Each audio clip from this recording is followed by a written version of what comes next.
আমি একদিন ন্যাশনাল লেভেলে খেলবো। তুফান সিনেমা কি পেরেছে ইন্টারন্যাশনাল মানের সিনেমা হতে? না না, নোবেল পর্যন্ত যাব না, অতিরঞ্জিত কিছু বলবো না, শুধুমাত্র বলবো তুফান কি পারলো পূরণ করতে মনের আশা? পুরাই উড়াধুরা, সাসপেন্স অসাধারণ ছিল। খুব মাথা নষ্ট, উড়াধুরা। নাকি তুফান দিয়েছে কিছুটা হতাশা? এগুলি কোনো ছবিই না, এখন এটা বলতে হয়। মূল রিভিউতে ঢুকার আগে কিছু প্রশংসা যাবে শাকিব খানের ভাগে। না মানে এটা কোন শাকিব খানকে দেখলাম? পুরাই ভিন্ন রকমের এক মেগা স্টার শাকিব খান।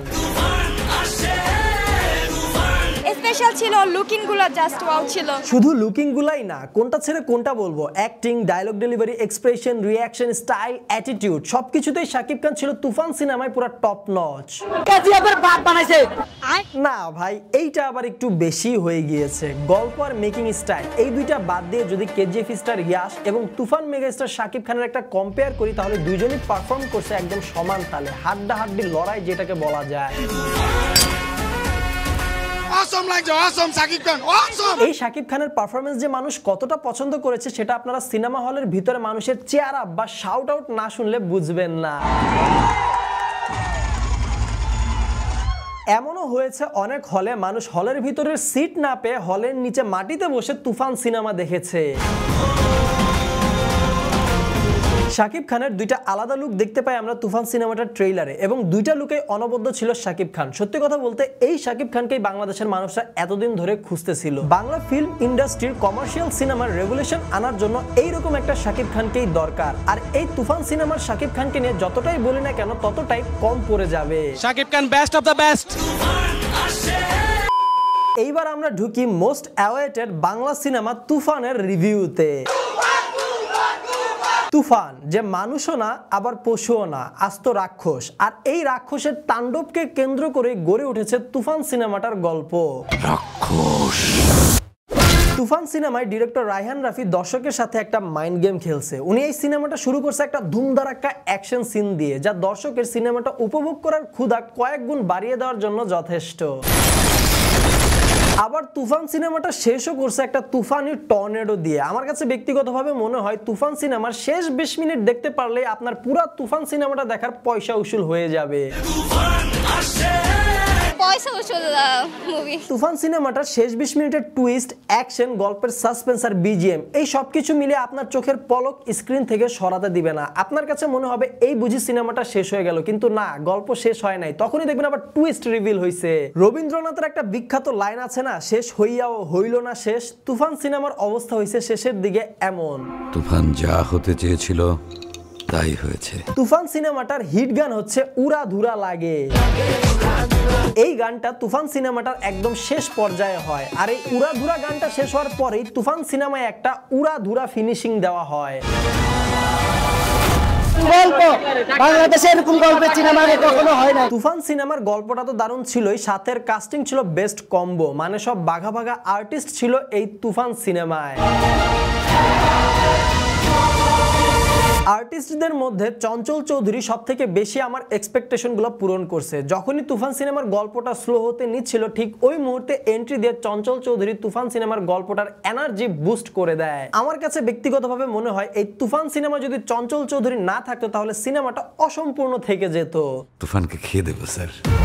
এমনকি সিনেমাটার একদম শেষ টুইস্টটাও পর্যন্ত রেখে যায় চঞ্চল চৌধুরী। না মানে হচ্ছেটা কি, টুইস্ট পে টুইস্ট। খুব ভয় পাইছি রে। লাস্ট সিনে দর্শকদের চিল্লানি শুনলেই বোঝা যায় টুইস্ট কতটা গভীর।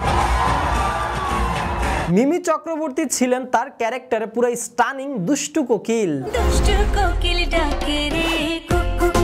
নাবিল আপুর কাছ থেকে আমার এক্সপেকটেশনটা একটু বেশিই ছিল, তবে এই সিনেমায় সেই অনুযায়ী কিছুই পাই নাই। হয়তো সামনের জন্য জমা রাখছে, হতে পারে, তবে এই সিনেমায় আরেকটু হাইলাইট পাওয়া দরকার ছিল। ফাইটটা কিন্তু তুমি সেই রকম করছো। আর্টিস্টদেরকে সাইডে রেখে এবার যদি একটু সিনেমাটার টেকনিক্যাল দিকগুলো নিয়ে কথা বলি, তাহলে cinematography, colour grading, costume, makeup, set design সব মিলিয়ে পুরো মেকিং ছিল বাংলা ফিল্ম ইন্ডাস্ট্রির জন্য অন্যতম এক মাইল ফলক।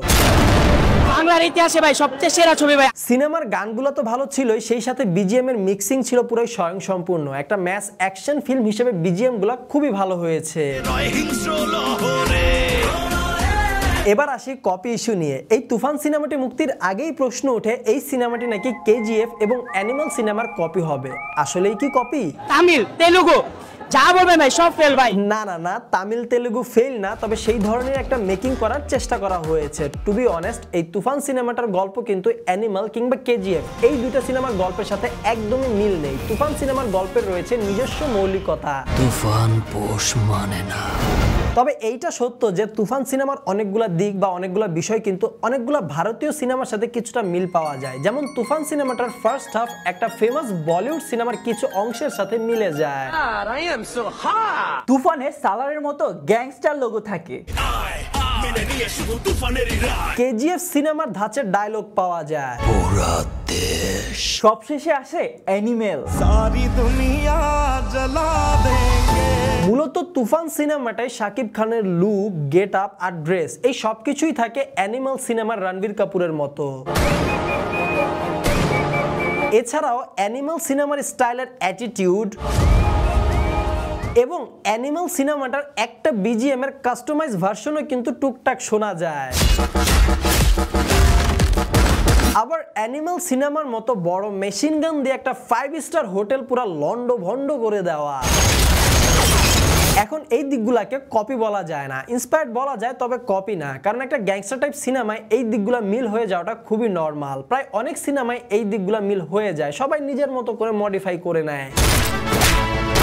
এইবার আসি তুফান সিনেমাটার নেগেটিভ দিকে। অনেক তো পজিটিভ দিক বললাম যেগুলো অ্যাকচুয়ালি তুফান সিনেমাটা ডিজার্ভ করে, তবে আমি যদি এবার নেগেটিভ দিকগুলো আপনাদেরকে না বলি তাহলে আবার আপনারা ঝন্টু কাকার মতো আমাকে বলবেন সাকিব খানকে তোমাদেরকে পয়সা দিয়ে পাঠাইছে, সাকিব খানকে তোমাদেরকে পয়সা দিয়ে পাঠাইছে। প্রথম নেগেটিভ দিকটা আমি বলবো, তুফান সিনেমায় আমি যেই পরিমাণের অ্যাকশন সিন এক্সপেক্ট করে হলে ঢুকছিলাম ওই পরিমাণের অ্যাকশন সিন সিনেমায় পাই নাই। মানে তুফান এই নামটা বা সিনেমার ধরনের যে ওয়েট সে অনুযায়ী অ্যাকশন সিন কমই ছিল।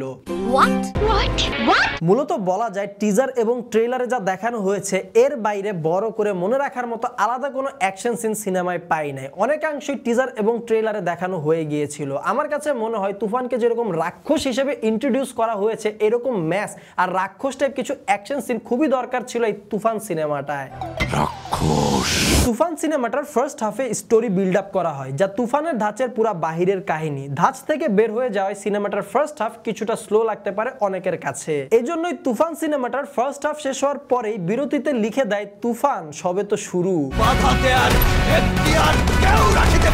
তুফান সিনেমাটার মহরতের পর দেখা যায় এই তুফান সিনেমাটা বানানোর জন্য কিন্তু আহামরি বেশি সময় ছিল না, সময় তুলনামূলক কিছুটা কমই ছিল। এখন তুফান যে স্কেলের সিনেমা বা যেই লেভেলে নিয়ে যাওয়ার মতো সিনেমা, এই তুফান সিনেমাটা বানানোর জন্য যদি আরেকটু কিছু সময় পেত ডিরেক্টর রায়হান রাফি, আমার কাছে মনে হয় তুফান সিনেমাটা আরো ভালো হতে পারতো। অ্যাকশন স্পিড সব লাগে।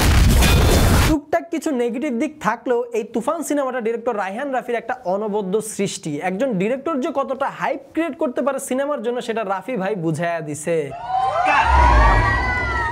আমাদের হল ছিল পুরাই হাউসফুল, একটা সিটও খালি ছিল না।